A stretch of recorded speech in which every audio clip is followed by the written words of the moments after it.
Aditya Zoni ungkap alasan memilih menikah siri dengan Yasmin Oh, adik Amar Zoni takutkan hal ini. Sempat lama bungkam, Aditya Zoni akhirnya mengakui jika dirinya memang telah menikah siri dengan Yasmin Oh. Sebelumnya, kabar pernikahan siri beredar ketika Aditya Zoni menyebut Yasmin sebagai istri dalam salah satu unggahan di Instagramnya. Namun kala itu, baik Aditya Zoni maupun Yasmin Oh enggan memberikan keterangan resmi. Kini, perlahan-lahan Aditya Zoni dan Yasmin Oh sudah mulai terbuka. Keduanya mengaku memang telah menikah secara siri. Bahkan, mereka telah menikah siri sejak tahun 2021 lalu. Dilansir dari kanal YouTube NITNOT, Jumat, tanggal 25 Februari tahun 2022, Aditya Zoni mengungkapkan bahwa pernikahannya digelar secara kekeluargaan saja. Di Desember tahun 2021 kita sudah melangsungkan pernikahan keluarga aja, ungkapnya. Aditya melanjutkan bahwa alasannya melangsungkan pernikahan karena lebih baik sah dulu daripada nantinya salah paham.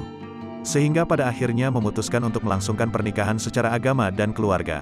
Kita melangsungkan pernikahan secara keluarga aja yang datang karena kita berpikir lebih baik sah dulu gitu kan daripada nanti ada gunjingan ada orang salah tangkap, makanya lebih baik kita melakukan pernikahan secara keluarga dulu, bebernya lantaran terlihat mereka yang sering pergi jalan-jalan bersama.